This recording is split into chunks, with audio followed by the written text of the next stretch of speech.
Time again for Hey Bobby with Senior VP of the Cleveland Guardians, Bob DiBiasio. And Bob, you and I like to talk baseball as well as the Guardians. But, last year the rule changes, the time of the games went down, and also attendance was way up. When you talk about Major League Baseball, then you start to think of the Speedway Classic that was this past weekend, drew 87,000 people for the first Major League Baseball game in the state of Tennessee.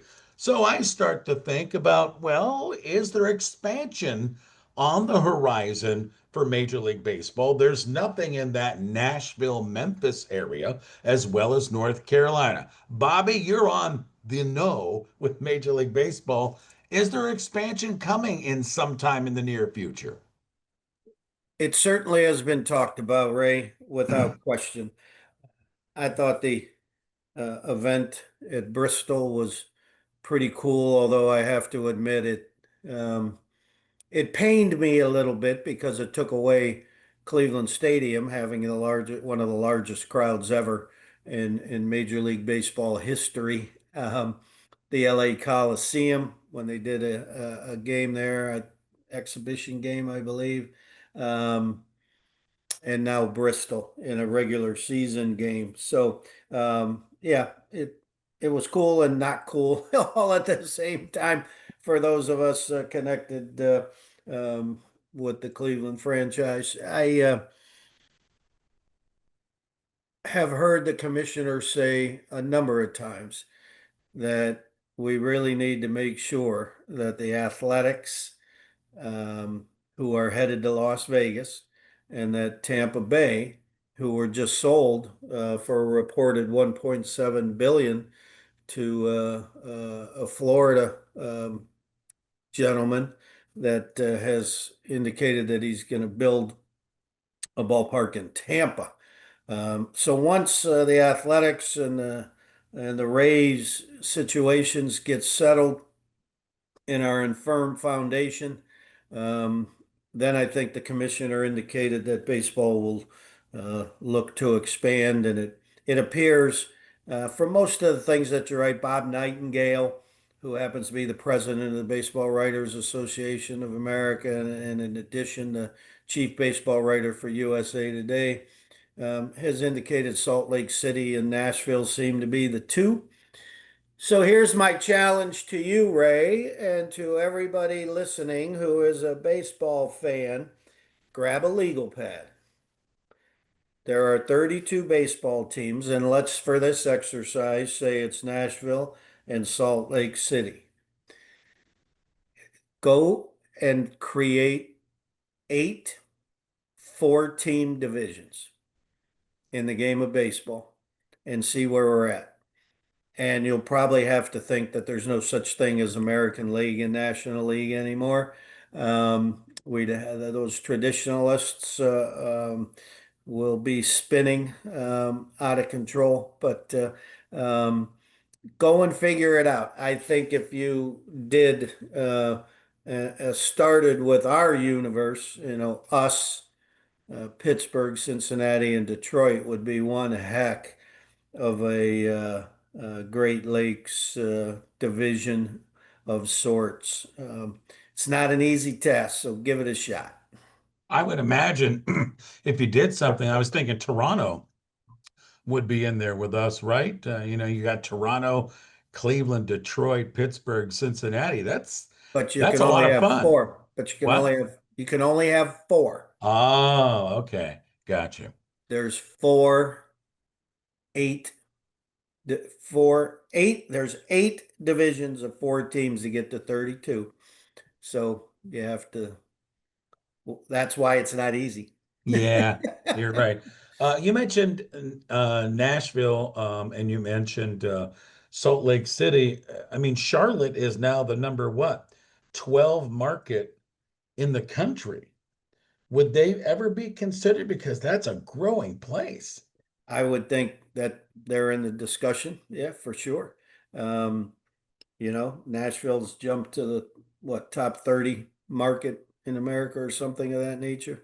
So certainly want a larger one in Charlotte, whether or not the Braves, do they hold that territory near and dear? The Washington Nationals? I don't know. Philly, it's going to be interesting. It's not an easy test. There does seem to be a need to have somebody in the West so that the Mariners can at least have a teeny bit of respite. You know, they travel by far, their players are on airplanes by far more than any other baseball team in America. And trying to think if there's any way to help with that scenario. And then with Vegas and Salt Lake and Colorado and Seattle, is that your four team out there? I don't know. Yeah. The interesting one is, do you put the Mets and Yankees, White Sox, Cubs, Dodgers, Angels, Houston, Texas, um, are all of those always in the same division? So that's where the exercise gets a little interesting and it's fun. So make sure you get a brand new legal pad because you'll go through a lot of paper. I was just going to say we could use a lot of paper before we're all said and done. Senior VP with the Guardians, Bob DiBiasio, with us. Bobby, with that also said, from what you know, and you're in contact with baseball around the country and seeing the statistics and seeing the dollars financially from the outside looking in, and that's me, it looks like baseball's in a pretty good spot financially. Yeah, without question. Again, attendance rose significantly last year, and attendance around the league fluctuates. A few million here and there, and that obviously depends on certain major markets. If they're hot, there's more chance for more people to go to games because there's larger size markets and. Um, we've had a steady growth in attendance. We're such a regionalized game, both from a television perspective and a focus perspective because we play every day. So we concern ourselves with the people within our division because winning your division is the utmost importance. And that just guarantees you one of the precious spots in October baseball. So I agree with you. Baseball's in a good spot.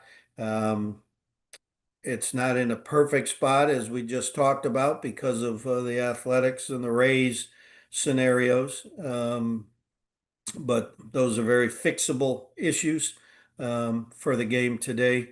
And I think we have enough talent in our game to add two more Major League Baseball teams. And I think that's one of the discussions that has been out there in other sports leagues when you're looking to expand, is the talent there to make sure that the product stays at a high level.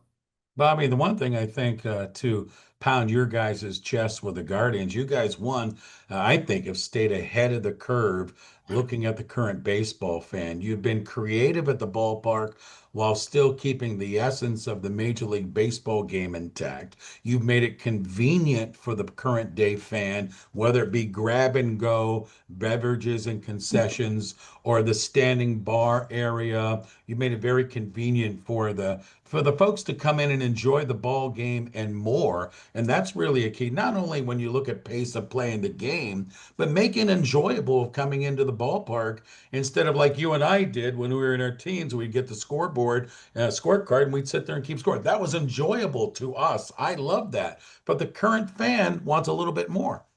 Well, without question. You know what happened to the dinosaur, right? So you need to make sure you're always moving forward. Your ear is always to tomorrow. Your eyes are always set on what's next, not necessarily having to jump into it without understanding and preparing for it. But if you don't, you're going to get lost. And our people, Brian Barron, who is our president of business operations, Timmy Salser, Alex King, Neil Weiss, our friend Curtis, our old buddy Jim Folk, recently retired, but had been a part of the building of Jacobs Field back in its inception, um, all and many others in our organization have done a remarkable job on just that, making sure that we took care of our fans for the first 30 years in a remarkably fun, affordable family environment at the ballpark. And how do we continue that with the new trends of social gathering spaces and making sure we're addressing the needs of today's fan? And I think our people have done a remarkable job at that. No doubt about it. Senior VP for the Guardians, my good friend Bob DiBiasio with us this morning on Hey Bobby. Bobby, thanks again for the time, my friend. We'll do it again next week. Always fun, Ray. You take care, my friend. Go Guardians.